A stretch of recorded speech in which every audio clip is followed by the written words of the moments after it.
So a $600 pension 10, 15 years ago won't buy much of anything here today. And why the millennial generation is starting to give up because they can't afford to get a good job or own a house. 8 million Venezuelans voting for this assembly, saying it's actually less than 3. It is. And people are going to start rioting in the streets. Was reported to have asked Putin for military support that would help him stay in power.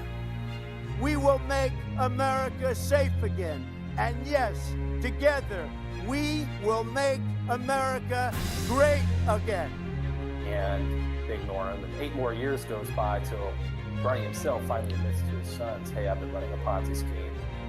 Does its dominance mean it can use the alliance for its own ends? Since 1981, bond yields, also known as coupon rates, have just gone down and down and down. The Federal Reserve note will be your biggest financial liability.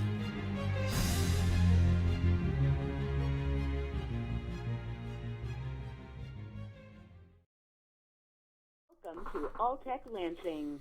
RTD Live Talk Friday, an earlier live stream. And I wanted to connect real quick and share with you an article that I came across, as well as just backtrack a little bit and discuss the president's recent tweet storm and how he's either, not to call him crazy, but either he's bipolar in a sense, or he's deliberately playing the American public for a fool. And I imagine it's the latter one. But that being the case, won't be on long. Just wanted to check in and didn't get a chance to live stream last night, so I figured I'd do it tonight, but a little earlier since it's Friday. I'm sure a lot of people might have plans or whatnot, and so wanted to check in. So for those that are watching, stay tuned. Got some charts I want to share with you, some tweets I want to share with you, and kind of connect the dots as to, as you guys can tell from the title of this, the Trump, will get what he asked. What he's asking for in the form of a weaker dollar. But the problem is most people don't know exactly how that's going to play out. So I want to share my thoughts on that. So welcome to the live stream. For those that are watching, as always, if you're new to the channel, let me know where you're watching from. I'll definitely acknowledge your presence in the chat. And then there's a number above my head, 313-462-0027. I can take your call and answer any thoughts or questions you might have. So that being the case, a couple people checking in thus far. So I want to actually dive in and share with you what I wanted to discuss this evening and go from there. So we got Scott, we got Leslie, we got Brian, we got Ronnie. How you guys doing tonight? Appreciate you guys for checking in. So yesterday, President Trump tweeted something that it's kind of, he's the only president that is openly critical of the Fed and their policies. And he's basically just really, you can clearly tell he's looking to start trouble and to stir the pot big time with the Federal Reserve. And so it looks like it's going to be Trump versus the Fed for the foreseeable future, as long as he's president. And because of that, you can expect that the markets globally will respond to the interfeud between our president and our central bank all at the same time. So while they're at war, what's at risk and what's at stake are the citizens globally that hold FRNs. For those that don't know what that means, Federal Reserve notes. And so I think now, probably more than ever, is the time to really distinguish between the difference of a note and money, currency and sound money, aka precious metals, because with Trump and the Fed feuding over the future of the central banking model, I think it's really important to really understand what's probably worth holding and what's not in the long run. So we'll get into that. But as always, I want to actually get into the tweet that really sparked this need to really just, check in with you guys. And, cause I'm assuming you've heard about it or some commentators have talked about it, but I had to get a chance to mention my thoughts on it. But this is from yesterday. And what's interesting is that it says, as your president, you would think that I would be thrilled with our very strong dollar. I am not. So just that first two lines there, you think I would be thrilled. Of course, I would hope you would be thrilled because 320 million Americans utilize that word, DOLLAR, as a medium of exchange. And they work for it, they save in, they invest in it, all of that in one. You would think that you would be happy that we would have a strong dollar, but we'll read on more. It says the Fed's high interest rate level. Fed's high interest rate level. And so I couldn't help but to address that idea of a high interest rate level. And so here's actually the effective federal funds rate. And so this is a little bit outdated because as they update it, looks like at the end of the beginning of the next month. So they've actually dropped rates since then. So as you see the historical aspects of the continuous decline ever since the inflation era, to where we've been at zero for several years, and then they managed to get it up just to 2.5 points, and now it's dropped down to 2.25. And he says this is very high, but yet he's mentioning this in reference to the other central banks around the world that's cutting right now as we speak. Just, I think it was yesterday or today, New Zealand, or no, 3 central banks cut yesterday, and a new one cut yesterday, India. So it was another bank just cut recently, but the Fed's high interest rate level, okay, 2.25 is not high, but when you compare it to the world, sure, that is high, I guess. When everyone's near 1 or 0 or negative, it says, in comparison to other countries, it's keeping the dollar high, making it more difficult for our great manufacturers like Caterpillar, Boeing, John Deere, and our car companies. So once again, the concern clearly is that the Fed's rate is too high compared to other nations. They're dropping their rates to make it more competitive for their companies. We need to do the same here. And so companies obviously come before the livelihood of the citizens, even though the citizens work for those same companies. But yet having a strong dollar is meant to help trade. But yet, once again, what about the savers? What about those that utilize what he says here as the dollar as their savings vehicle, as their investment vehicle? These type of thoughts here really make me wonder as to, what's his long-term plan? And then he goes on. He says, in the world, there is nobody even close, but unfortunately, the same cannot be said about our Federal Reserve. So he's bashing the Federal Reserve once again. The first president in probably American history to openly, continuously bash the Fed. So this clearly lets me know he has it out for this institution. And it says they have called it wrong every step of the way. And we are still winning. So winning, I'm not sure how he defines winning, but yeah. It says, can you imagine what would happen if they actually called it right? So what does it mean, call it right? I'm assuming that means to go damn near 0 or 1, which is not helpful for the citizens. It might be helpful to stir trade or whatever, but yet it will not help you and I when it comes to saving and investing. And so this article here, I want to share this article with you here. So this is the article that really spurred this need to share my thoughts on a weaker dollar. It says, Trump is wrong. A weaker dollar is bad for America. And I'll put this in I'll put this link in the chat for those that might be watching it later on. If you want to find out about it, feel free to do so. It's a good read.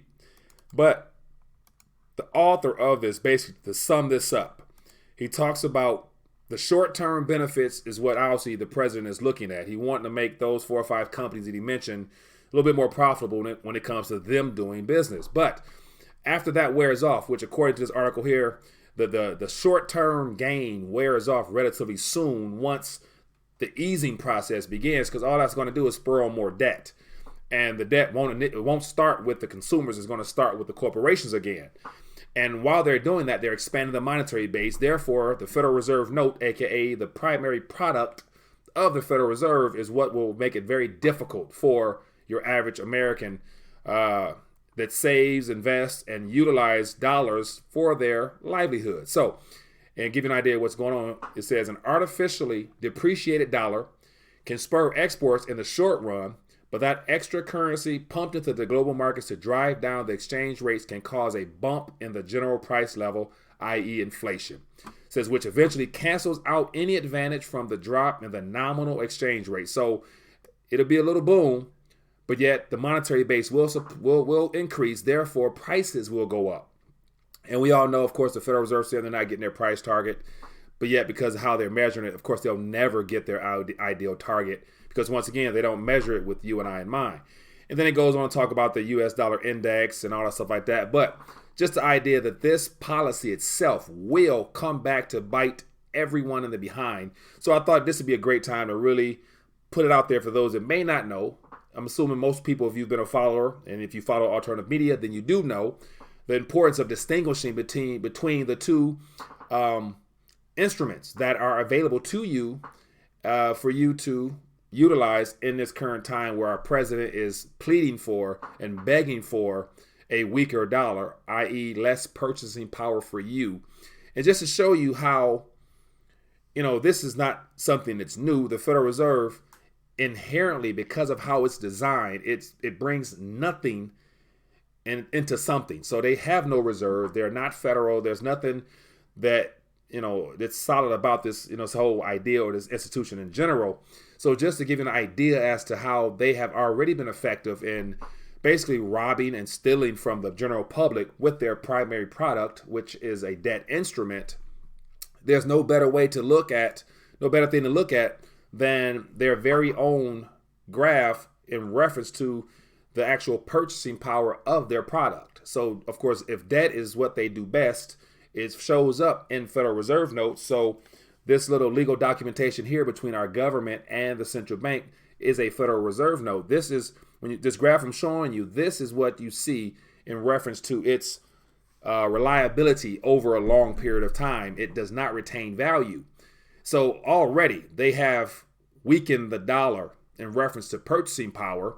Now, of course, what President Trump's talking about, he's talking about the global trade between nations in reference to the Dixie Index that shows the measuring valuations of a basket of currencies, how that, teeter-totters or whatever.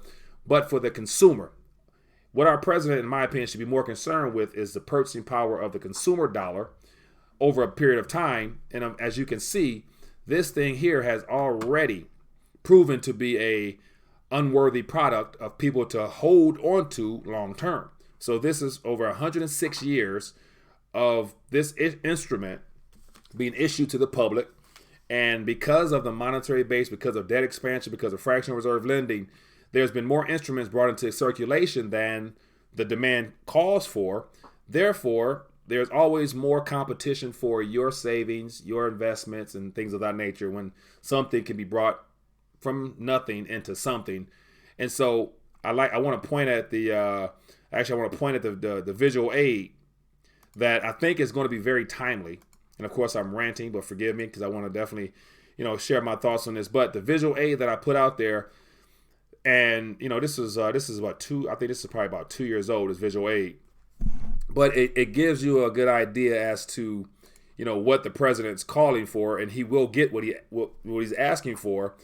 And so here's let me see. I'll show you this little visual aid here, where it actually shows the same chart from a second ago, the consumer purchasing power since 1913 with Woodrow Wilson. I'll zoom in for you.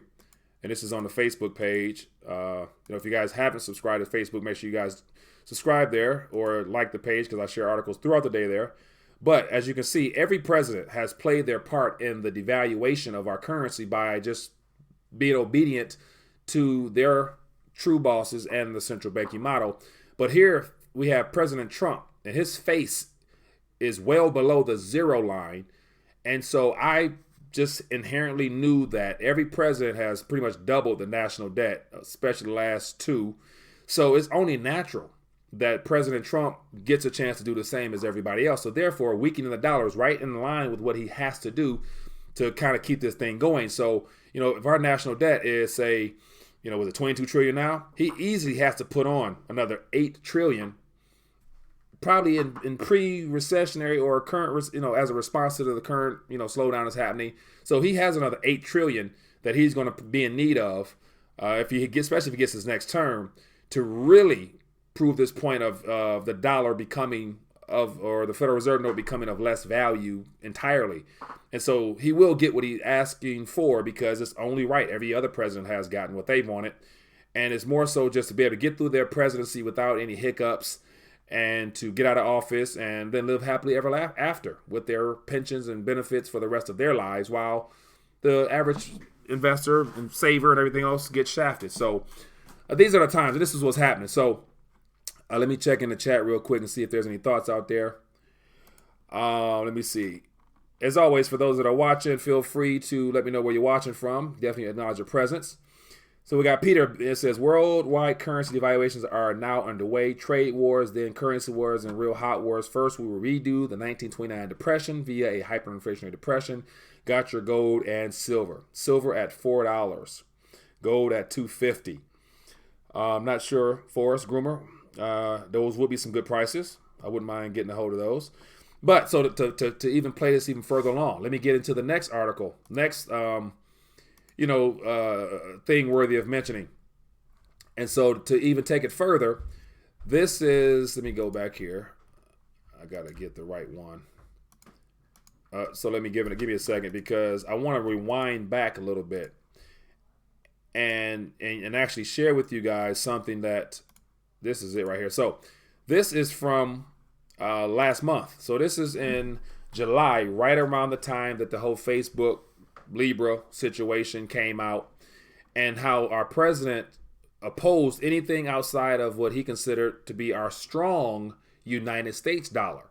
And so this is what I want to highlight, because this is just roughly a month later. So how I start out saying either he's bipolar or he's playing you for a fool. And I believe it's more likely he's playing the public or his constituents and everybody else for a fool. And so it talks about Facebook Libra's virtual currency will never have a standing or dependability. And then he goes on to talk about, if you want to be a bank, go through the process. It says we have only one real currency in the U.S. So now, currency. Remember I talked about the difference between currency and money. Currency, current, something that circulates, something that flows. What flows right now? Federal Reserve notes. These are our primary currency instrument debt notes that our government owes back to the central bank. And it says, and it is stronger than ever. So it's stronger than ever, but he wants it now, 30 days later, to be weaker. It says both dependable and reliable. So once again, let me give you this little visual aid here. Dependable and reliable. So it's lost 96% of its purchasing power, which basically means that what cost $1 100 years ago now costs a lot more. And the best example is, what can you actually buy for a single note? Every note nowadays, every item you buy, even a pack of gum, if it's some good gum, it costs one of these with taxation on top, which lets you know that we are probably well below the actual zero point. But I don't think you'll ever see the Federal Reserve give us a graph where this last little smidget here, where my head is at, unfortunately, goes below that zero line. I don't think the Federal Reserve will ever show us that. But, once again, it don't take much to really see where this is heading. But go back to that quote. It says, it is by far the most dominant currency anywhere in the world. Of course, it's dominant. It's the world reserve currency. Every nation has to use it due to the petrodollar system, which is unwinding. And it says it will always stay that way. Always. And of course, always, I wouldn't say so unless he has something else in mind. And then he sums it up by saying, and it is called the United States dollar. So that got me to thinking, United States dollar. So either he just casually was, tweeting and just, spoke out words, or perhaps he's mentioning something else. And that something else happens to actually be what can be considered a United States dollar. And just to give an idea of what that is, this institution right here, the United States Mint.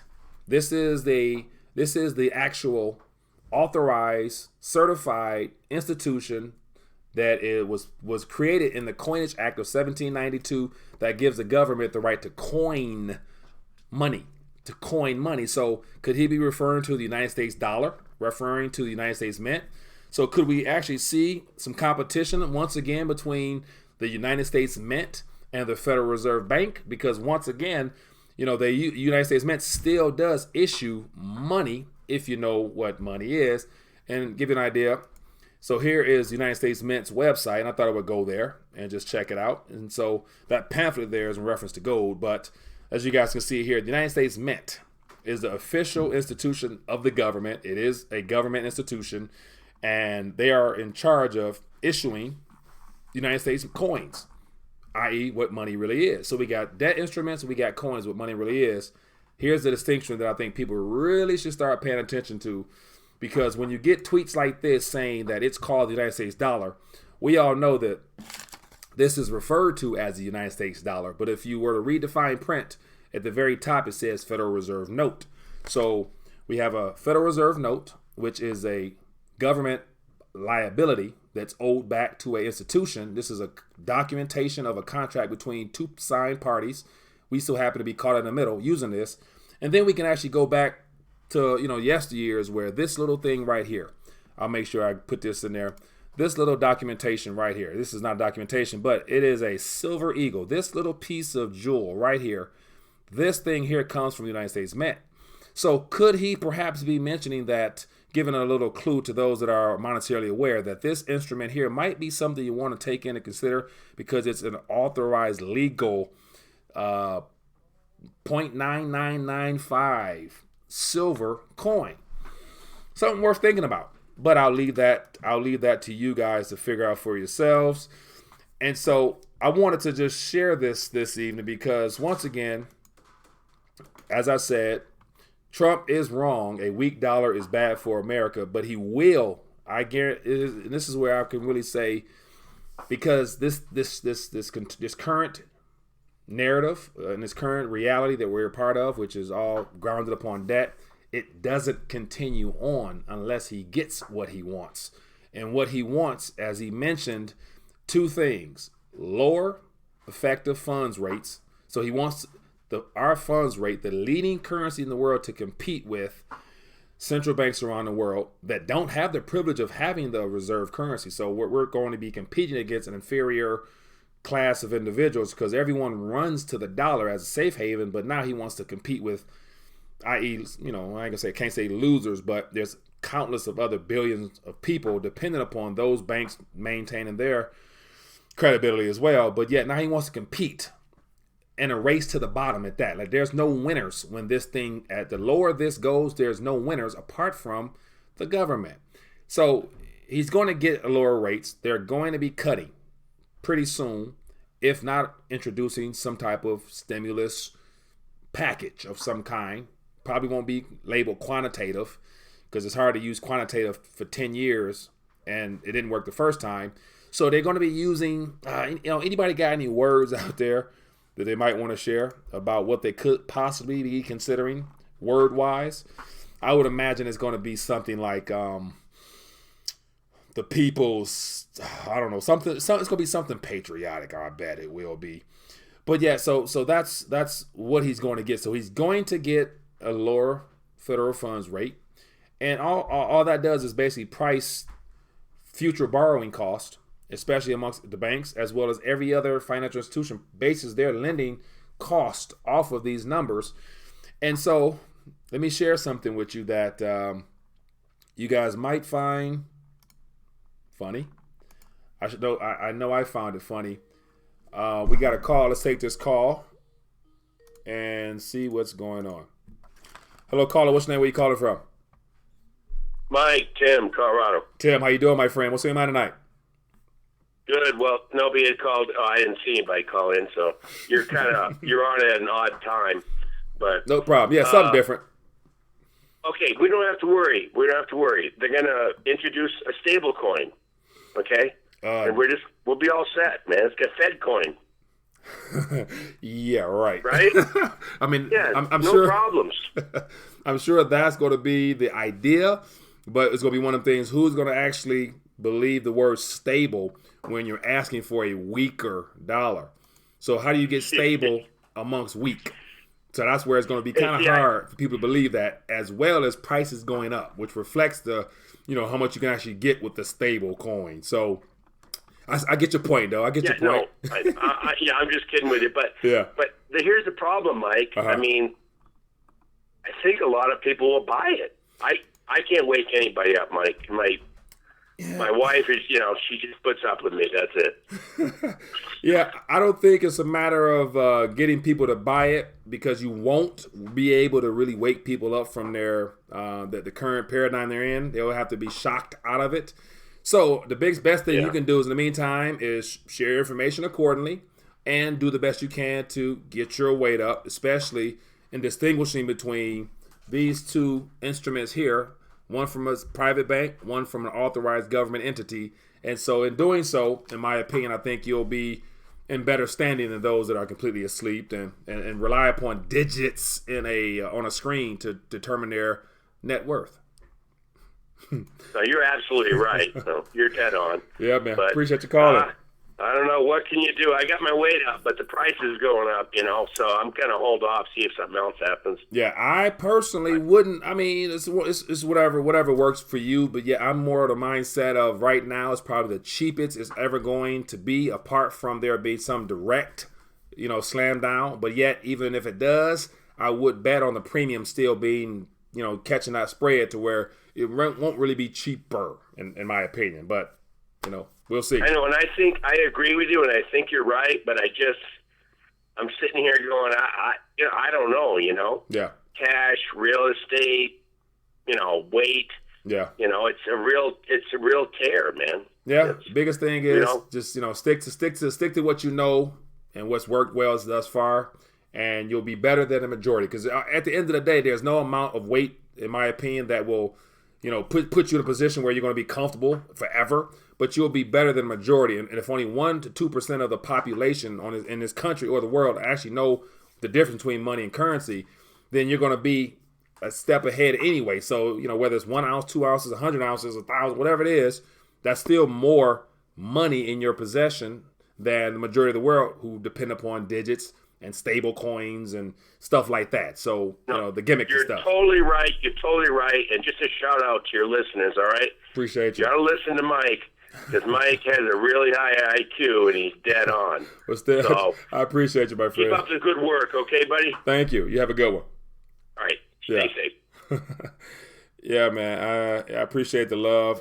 I'm just a man with an opinion, and I can't help but study these things 24/7, it seems. But I wanted to, share something with you that I think you'll find interesting, as our president wants to compete with other central banks on the race to the bottom.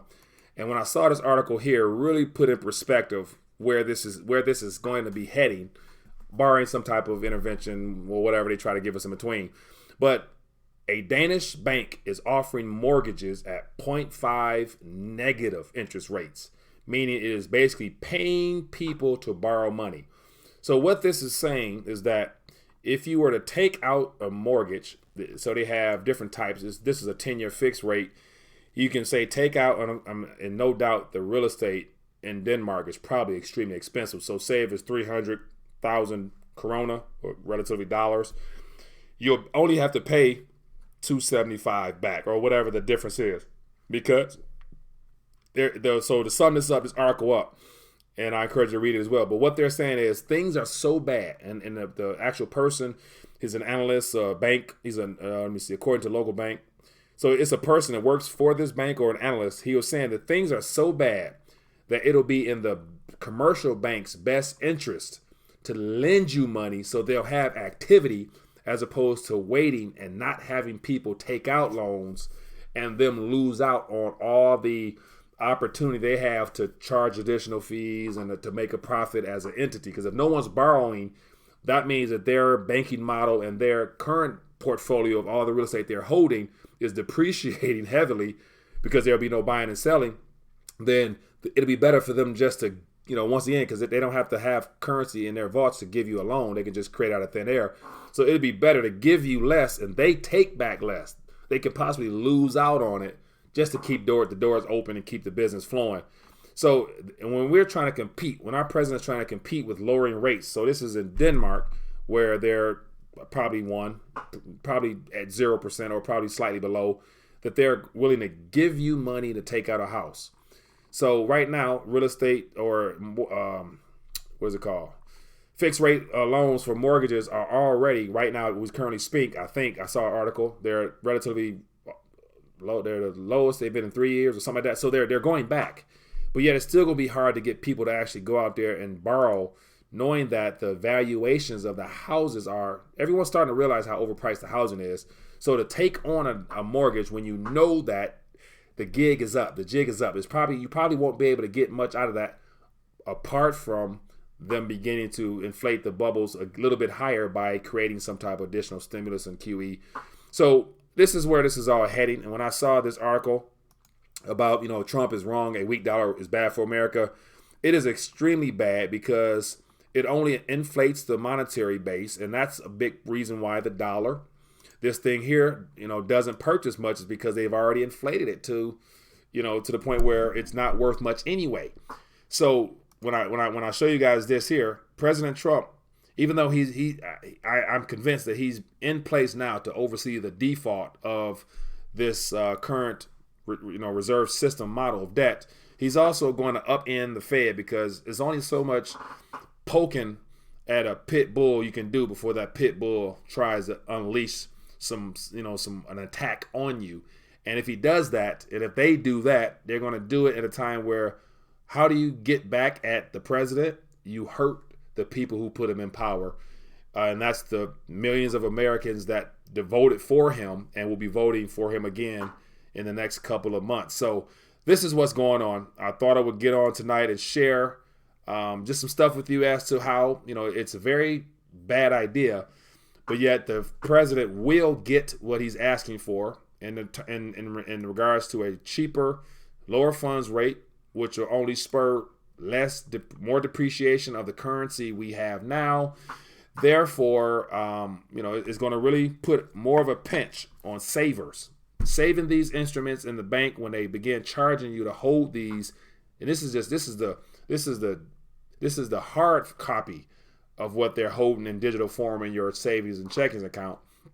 So this is the hard copy. So it's going to be harder to take these out, because they're going to charge you to have to go through the trouble of getting additional cash in their bank to give this to you. So there's going to be some cashless push within the next 12 months, and then banks are going to roll out some new stable coin opportunities. It'll be we will not charge you to withdraw cash if you roll over your account and allow us to use our new app with the stable coin, whatever the too big to fail bank is, their stable coin. If you use a stable coin, it'll be free transactions, free this, free that, free that, and you get 5% back in this particular stable coin. So that's where they're going with this. So once again, people, I title this intentionally for everyone who's watching this, who might watch this soon, and more importantly, because you're not going to really hear this nowhere else apart from the alternative media world. Donate a thumbs up to this video, because this is, I believe, some very important stuff. And then more importantly, share this video, like literally share this video in your social media feed, your news feed, send it to a family member, and tell them to show me where I'm wrong. Show you where I'm wrong, and then have a discussion with your family and your friends. You know what I'm saying? Show me I'm wrong, and call in one night, tell me I'm completely off, and I'll take the L. I'll take a loss if I need to. It's all good with me. But once again, Trump will get what he's asking for. Therefore, if he's calling for a weak Federal Reserve, no, he's calling for a weaker this, which will only make this appreciate in value in the long run. So, yeah, now you know. But my time is out, and it's been great hanging out. Appreciate Tim for calling in. For those that have enjoyed the back and forth, as I mentioned, donate a thumbs up. And more importantly, for those that are interested, there are some tools over here. All the free stuff you can ask for. More important, if you have not, make sure you guys rethinkingthedollar.com/blog. I'm posting 3 or 4 articles a day from around the web, all currency related, all dollar related, all great insight from people that I've had on the show. So, they're much, much smarter than I am. So, as always, it's been great hanging out. Time is gone, and therefore I'm going as well. Have a great weekend. See you guys later. I might do another video tomorrow, something like that. But leave a comment down below if you got any thoughts. Thumbs up, share it. Peace.